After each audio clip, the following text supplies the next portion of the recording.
All right, good morning, everyone, and welcome to this week's edition of the bi-weekly update on June 8th, 2022.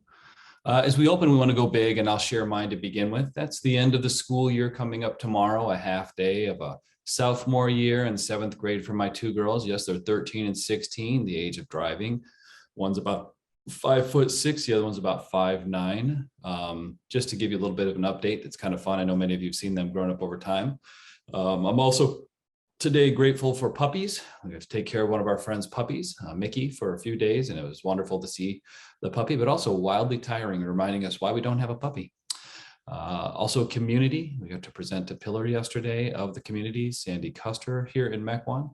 Family coming up as we're going to Atlanta for a wedding in 2 days, and great books that inspire.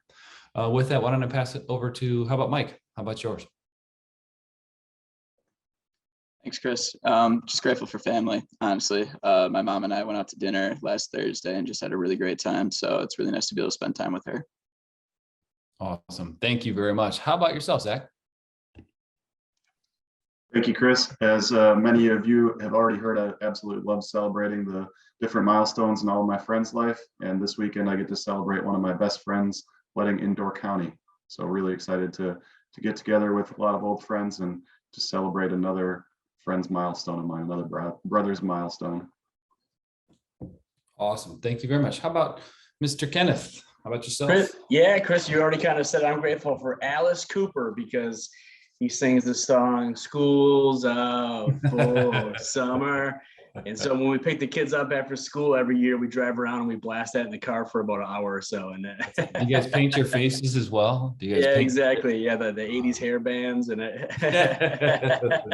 That'll be fun. I look forward to seeing that tomorrow. How about Julie? I can see you as well. How about Julie? Yes, thank you, Chris. Also continuing the family theme, I am grateful and blessed that Doug and I had our 5th grandchild last week. So we're just really thankful that mom and baby are doing well, and just really proud of our sons that have kids. Just watching them be fathers and husbands. It's just a proud mama moment. So thankful for that. That's awesome. Thank you, Julie. We'll bring Julie back later to tell you what's important to pay attention to for the happenings at Gentium. But thank you, Julie. I appreciate that as well.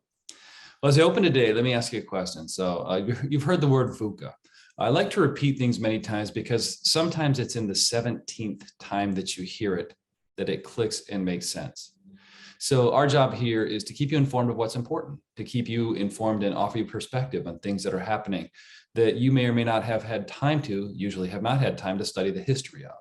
So when I go through this, I'm looking at things like could the world be any crazier than it is right now? So if we're looking at volatile, uncertain, changing, and ambiguous. Last night I went to a concert with Loverboy, Styx, and REO Speedwagon. It was funny. REO Speedwagon's Kevin Cronin, the lead singer, just turned 70. And he gave a fantastic show, but he stopped and he said, right now at the very beginning, could the world be any crazier than it is right now today? I thought it was a really good statement, and that reminded me of VUCA. I wanted to bring that up today when it comes to maybe your health, your wealth, war in the world situation, inflation, technologies that are unbelievable.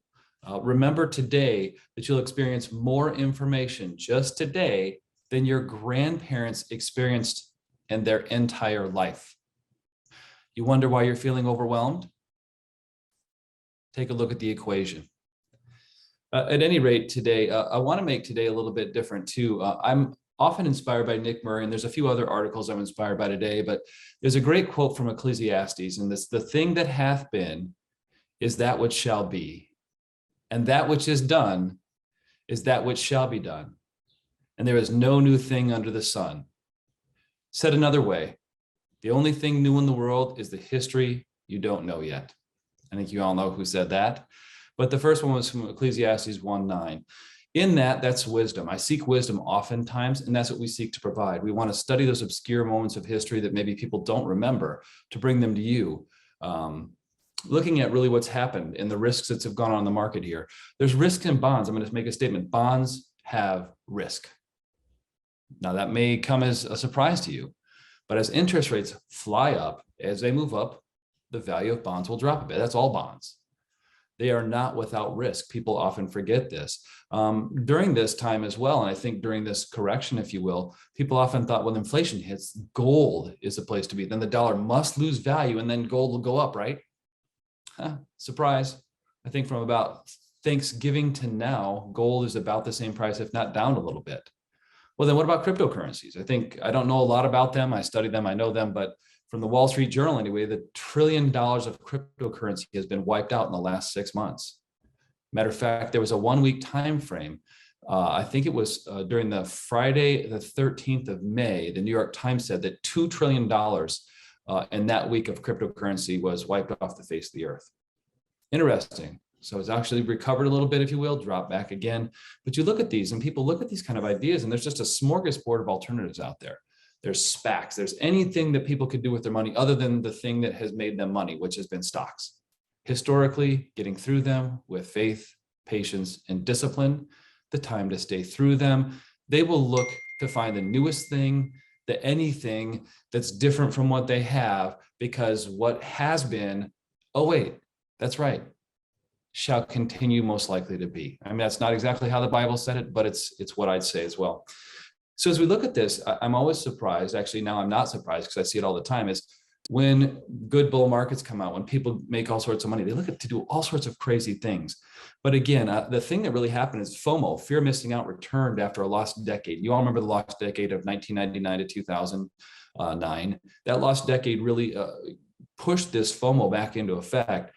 And what's crazy about that is bonds ruled from 2009 to 2019. Stocks were in net redemption during one of the biggest bull runs we've had in our lifetime. Where's the sense in that? People were searching for all these other things, unicorns, this, untraded private equities, right? They're searching for SPACs. They don't even know what it means, but they're going to buy a SPAC. I thought SPACling was for the wall when you put a hole in it, but I don't know. Maybe that's not the same SPAC. It's kind of crazy as you run through. The peak in this correction is the S&P was down just about 19.5% or 19% roughly in one day, about a week ago or so. And remember, on average, every year we have a 14% drawdown. How far was that from normal? The difference was everybody we talked to, everybody who came in told us that there was going to be a recession. All of a sudden we had a couple of hundred amateur economists. Whenever you meet somebody, oh, the recession, the recession. The only people who hadn't said recession is economists. Because despite this time, earnings actually for companies had continued to rise slightly. Matter of fact, it was kind of interesting to see here. Forward earnings continue to rise, and as the markets declined for 12 months, the forward PE for the 12 months collapsed to it's about its 10-year average. So strange enough, behind the scenes, value returned. Nobody talked about that. People are still talking about these crazy, but losing money, about this, about that, about the end of COVID. So it's interesting to bring back to perspective. The thing we don't know and it's not done yet is the shrinking of the balance sheet from the Fed. That's huge. It's something that hasn't been done, but they need to shrink that balance sheet consistently. This may not be done with the fear factor that's occurred. It also may be done because people know this is coming. Remember, the market is the immediate barometer of that which is happening and the fears that are present now. That's why if there is recession, it ends, the market typically starts moving up well before recession ends, anticipating what's about to happen in the future. So when everybody had all that fear and all the fear gauges were super high, was it surprising that the market dropped? No. Could we have timed it? No. So as I look at this, I just want to share this with you. If you go back to 1982 when inflation was broken again, and maybe they're trying to break inflation now, you'll see a pretty significant upturn, like of 300% from 1982 beyond on the next run. But if I look at this, the real risk may not be of missing out on a 20% decline, which everybody talks about and is really proud of. It's being out for the next 100% upturn. Do the math. You know which one is more important. With that, I'll stop my soliloquy here, but I thought that was fairly important to bring to you today. Let me do this. I'll give you Mike's minute if that's all right. Mike, you ready for your minute? Absolutely. Always ready for a minute. So anyways, Chris, I really appreciate you bringing up some of those comments because, we talk about the market being a leading indicator for a lot of things. And so don't be surprised with some of the negative reports that you might hear regarding consumer debt and some different things like that. The market tends to price those things in. So they're to be expected in times like this. And absolutely. And something interesting that I also wanted to build on is when you talk about, market sentiment and the way that people feel about where the market's going to go in the future. On a call that I had 2 days ago with one of our providers, they actually shared with me that when market sentiment gets down to 20%, meaning that only 20% feel good about where the market's going to go, it has gone up on average in the next 12 months, 19.5%. That seems insane when you're sitting at a point where, you feel so bad about what might be happening, but it makes a lot of sense also because of that market being a leading indicator, because of it not reacting so bad towards these negative reports that it was already expecting. And so when the positive thing starts happening, it starts to rise. So those are the things that we're looking for. Those are the things that we're hearing. And time after time again, it continues to, reassure, and history continues to repeat itself. So thank you, Chris. History tends to repeat itself, and also does my friend Ken Unger when I go to seminars. Also does my friend Ken Unger when he goes to seminars. Also does my friend Ken Unger when I go to seminars. I'm sorry, that was for Ken, one of my great teachers over time. He likes to repeat himself, and all the guys are smiling because they know what I'm talking about. Mike, thank you for Mike's Minute. Thank you for Mike's Minute. How about Zach's Facts? Thank you, Chris. We'll go right through the year-to-date returns. We've really seen pretty substantial recoveries since our last bi-weekly webinar 2 weeks ago. We'll also go through kind of some fixed income updates and kind of show exactly what Chris was talking about, that bonds don't always mean safety, especially if the duration and the maturity extends too far out. And a couple interesting facts as well. With the S&P 500, we'll round to the nearest decimal point, temporarily down 12.7% on the year, but a 5% recovery in the last 2 weeks. According to Raymond James Research, at the end of last week, 77% of companies' earnings actually exceeded expectations. So we heard a lot about some that didn't, but yet 3/4 of them in the S&P 500 actually exceeded earnings. The Dow Jones tempered down 8.7, a 4% recovery in the last 2 weeks. The NASDAQ, which again is weighted towards technology, about 50% of it is in technology, 22.18% temporarily down the year, a 6% recovery in the last 2 weeks. The Russell 2000, which is a gauge of smaller size companies, 14.5% or a 7% recovery in the last 2 weeks. The growth portion temporarily down 22.7 and a 7% recovery there as well. Value temporarily down 6.24. So we're still seeing the disparity between growth and value, and just another great reason why we continue to own both and rebalance off of those over time. International 12.4, temporarily down, a 2% recovery, and then emerging markets 12.9 and a 5% recovery. On the fixed income side of things, we're looking at the 1 year, 5 year, 10 year, and 30 year. They're each around 2%. The 1 year is around 2% yield to maturity. The 5 year, 10 year, and 30 year are all within 3 basis points, around 2.9%. One thing we wanted to look at this time is just the index returns for each of those years. And this is where Chris mentioned that bonds don't always mean safety, and why we continue to own equities and also potentially a sleeve of alternatives depending on your strategy. The 1 year index down 1%, the 5 year down 4.8, the 10 year down 11.35 on the year, and the 30 year down 20.13. So that's why we're always careful when rates are rising to focus on the duration and the maturity and make sure it doesn't extend too far out. As those get longer, the risk for bonds is much higher. With that, I'll pass it back to you, Chris. Thank you, Zach. I appreciate it. I appreciate the all the perspective as well on the markets and what's going on. Thanks for keeping us updated on that. It's interesting to watch as the markets move. I've done this for 25 years and watched it, most days for that period of time. I know I joke about not watching it. I watch it for your sake, but I don't fret over it anymore. Watching it, it seems very normal. And I really, truly believe that the longer I live, the more Ecclesiastes statement makes sense. You can read the King James Version. It seems like it's a bit more difficult to understand, or you can read the New International Version, which is straightforward and it tells you essentially that there's nothing new in this world. Everything's been done. But with that, I'd like to bring over Ken's Corner. Ken, bring us some perspectives and planning. What should we be doing today? What things should we be taking advantage of? More importantly, anything going on that we should know of? Yeah, thank you very much, Chris. Great to be here with you all as well. Kind of piggybacking on the whole market thing. I find it interesting that Janet Yellen came out recently, and she was in charge of the Federal Reserve for a while. And she said she got inflation wrong. She missed the indicators on inflation. And I find that very interesting because of all the people that should have the information in front of them, it probably should have been her. I would like to think that she gets fed the best information from the best sources on what's happening on the global economy. And yet the person who should have all the information got it wrong. And so it just speaks to the idea that no one knows what's going to happen in the future. I find that one to be kind of interesting. And that's why we focus on planning so much here at Gentian, because it is more factual based. The investments are important, don't get me wrong, but so is the planning. The planning is very critical to the structure. So a couple of pieces that came out recently is some of the changes in the 529 plans are going to happen in I think 2 years from now. But it's important to start planning for that now. And so when we talk about 529 college plans, it comes down to, okay, yeah, it's nice that we're saving money for the child to go to school eventually, but who should own the asset? That's always been the key to that question.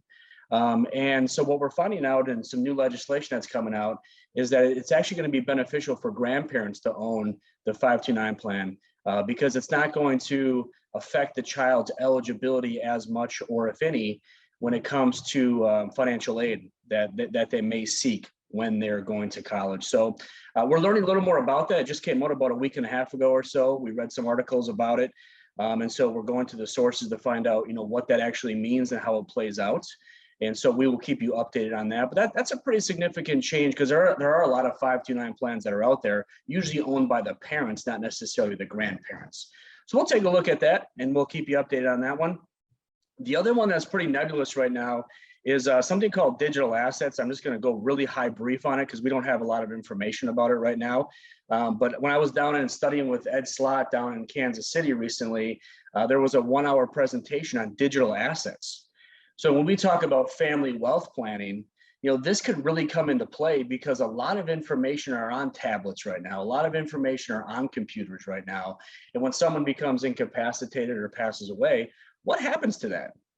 And so that was the whole presentation that was based on that. And again, we don't have the answers for you right now, but again, we're digging deep into it to find out whether, we can help you with some common areas of that, or does it have to come from an attorney, or who does it have to come from? But it's all about the information on your phone. There's ideas of writing down passwords. There's ideas of, introducing legacy contacts. There's language inside of estate planning documents. So I think the newer versions of estate planning documents probably include some of that. But this is why we need to really revisit your estate planning, especially if you haven't done one for 15 or 20 years or updated it. Probably a good time to be taking a look at that because digital assets are becoming more of a thing. I look at my aunt just passed away. It's sad, but when you look at that, all the pictures were printed out. All the pictures are easy to get at, right? Because they're in a shoebox somewhere and we can remember Aunt Judy by the shoebox because we can go through the pictures. But in today's world, how often do we really print out pictures anymore? And so, how are we going to remember that? So that's something called digital assets. Again, we're looking more into it for you. We'll give you more information when we know it. But I just want to thank you all for the planning meetings we're having right now, the conversations. I love it when you talk to us about big or small things. With the crazy world going on right now, our intent is to be your calm voice of reason on things to make sure we're making great decisions for now and also your long-term plan as well. And with that being said, I'll pass it back over to Chris. Thank you, Ken. I appreciate that. Yeah, there's a lot going on in the nebulous side of the equation. I remember the digital assets brought up years ago when they first came out with an iPhone, and we're like, what? Digital, what's that? It's amazing to look at. But I was just, as you were talking, I went to my phone just to see my digital assets on my phone, and there are 75,000 pictures just on my phone alone right here, and 7,000 videos. Now, my daughters have learned what TikTok is, so some of that is videos that they would maybe put together for that, but still, the content on there is absolutely amazing. And maybe for their content, we don't want the history.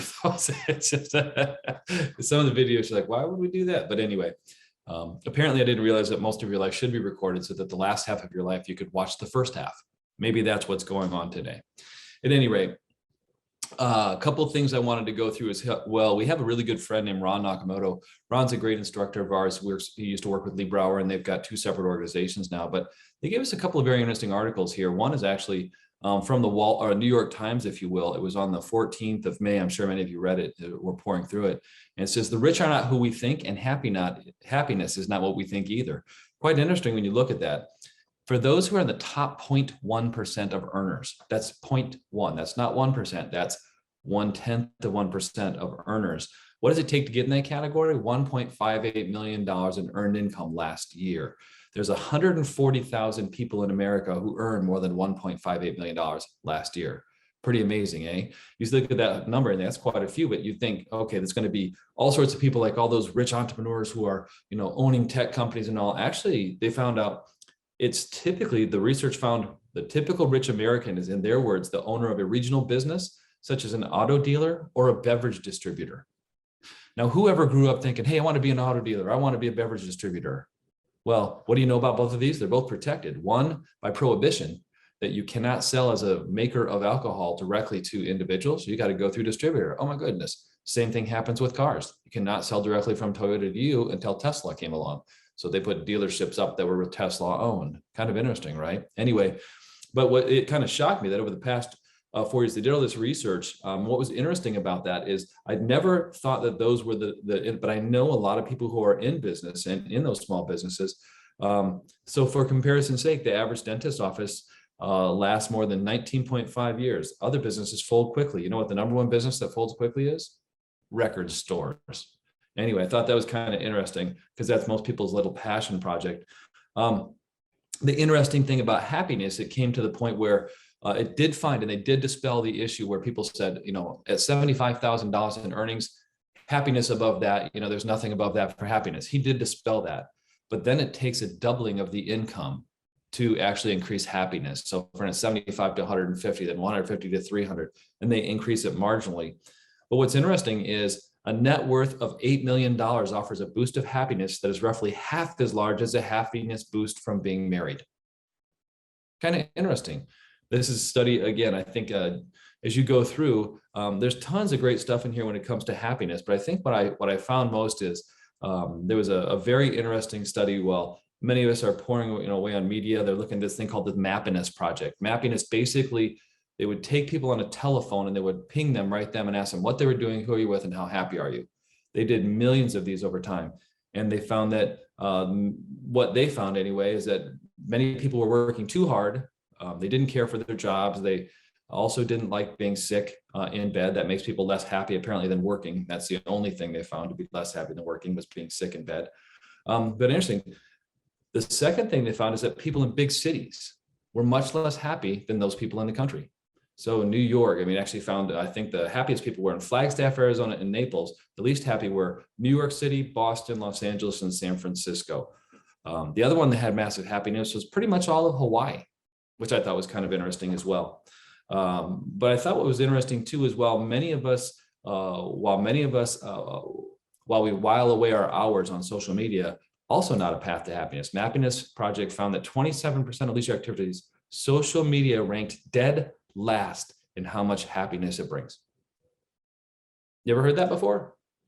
I'm not sure who's talked about that before, but you may be looking at some of those people. But I look at that as, why do we bring this to you? Because it's time and time again, I hear about that from the Mappiness Project, is that it's this randomized controlled trial. Big data, I want to tell you this one. This is kind of an interesting one.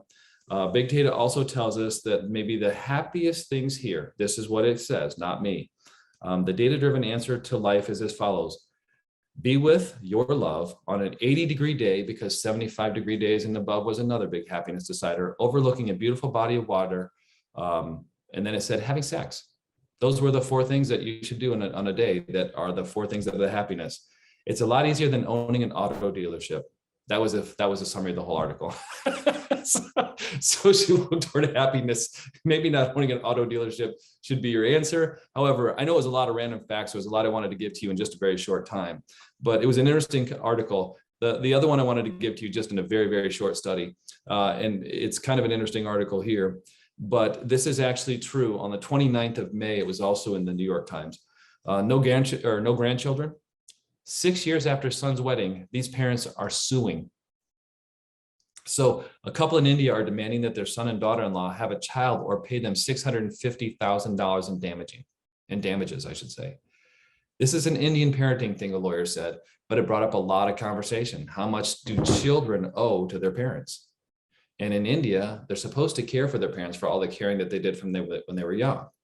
But they're finding that's beginning to change pretty dramatically. There's 140 million people over the age of 60, only second to China in the world. India is beginning to face these kind of population issues that many of us have faced. And now the middle class in India are affluent enough not to live in the same home. They're finding the same issues we have here in America. Anyway, thought it was an interesting comment as we went through overall. One thing I wanted to just kind of end with here, and do you guys ever, many of you maybe watched the show Extreme Makeover with Ty Pennington. So this weekend, I don't know why, it just happened to be on TV and something, we caught one. And there was a coach, his name is Jeremy Williams in South Carolina. He had been afflicted with ALS. He's about the most inspiring person I'd seen in a very long time and how he's handling it. And what they came in and did for him was to build him a home that will allow him to age in place with the condition he has. But he also had a son who was born with spina bifida, who is wheelchair bound. He's paraplegic. And to listen to these two, this little kid has the light in him like you've never seen. And to hear this Jeremy Williams talk, he's, I think, one of the gentlemen who's in The Blind Side, the gentleman there came onto the show as well.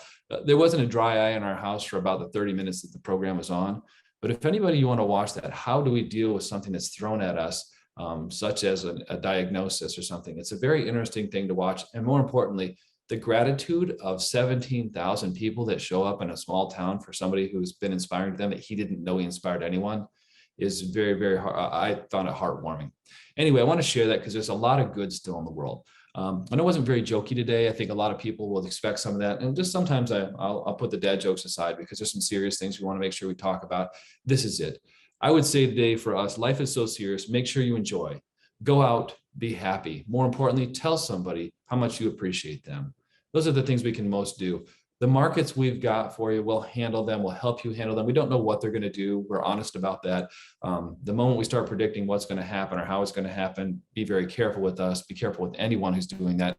Your neighbor, that friend down the street, the person who works at another firm, all those, they're simply lying to you. They don't yet know it. What we know about the future is nothing. What we know about the past is in the past. We can learn from it. Enjoy the present. It is a gift. With that, I will leave you here today from Gentian. Our entire team is grateful for you. We look forward to helping you plan it, live it, and give it in retirement. We thank you for the trust you put in us. We continue to work hard to deliver to you service which you expect and deserve. With that, thank you and have a great 2 weeks. We'll see you in 2 weeks. Chris, if we can, do we want to bring Julie on for the Oh, hey. happenings? Yeah. Actually, that's a really good point. Before you leave, I'll let Julie end it. Thank you, Julie. Thank you, Chris. Good morning again, everybody. Just a few happenings coming up here in June. Starting this afternoon, we will have limited office availability during the hours of 1 and 3. As our team focuses on professional growth. So we will answer emails and calls as soon as that session wraps up. Next Wednesday, June 15th is our June birthday club. So if you do have a birthday in June, please RSVP. We'd love to celebrate with you. That starts at 11 o'clock. So please join us for lunch, coffee, cupcakes, conversation. We will be celebrating a couple team members' birthdays that day as well.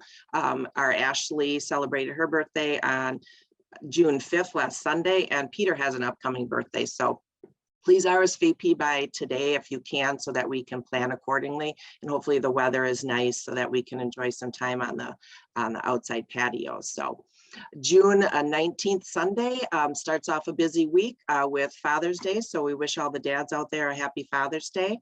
Hopefully you get extra special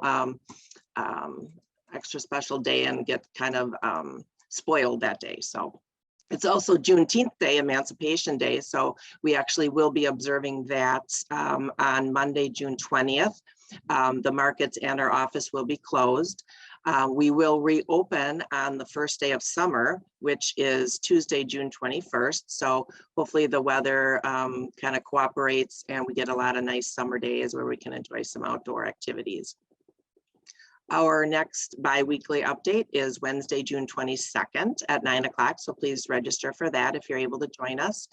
And again, we will have some limited office availability during the hours of 10 and 3:30 as we focus on professional development again. And we will answer any calls or emails following that meeting. It is Kristen's work anniversary on January 22nd. So she's been with us and celebrating 6 years with Gentian. So congratulations to Kristen on that. And then our one and only Peter Nordenberg has his birthday on June 23rd. So please reach out to him and wish him a happy birthday if you have the opportunity.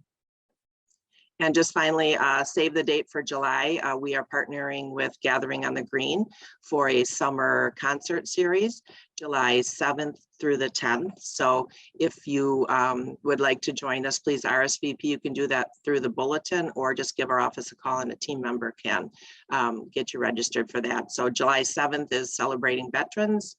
July 8th is country night, July 9th is rock night, and we'll wrap up the weekend, July 10th with a Christian celebration. So busy June ahead, so we look forward to seeing you guys. And so I'll turn it back to Chris. I figured you guys were done with me and that'd be all you need. No, thank you, Julie. I appreciate that. I was so proud of myself for finishing in time that I omitted Julie, probably the most important things going on as well. Interesting. I really appreciate everything that Julie brought to us, but more importantly, once again, you guys go out, have a wonderful week, have a wonderful first few days of summer, if you will. The longest day of the year is, I think, the 20th as well, which is great. So enjoy that one. But with that, have a great week, and we'll talk to you, actually in 2 weeks, I should say, we'll talk to you in our next bi-weekly update. Thank you.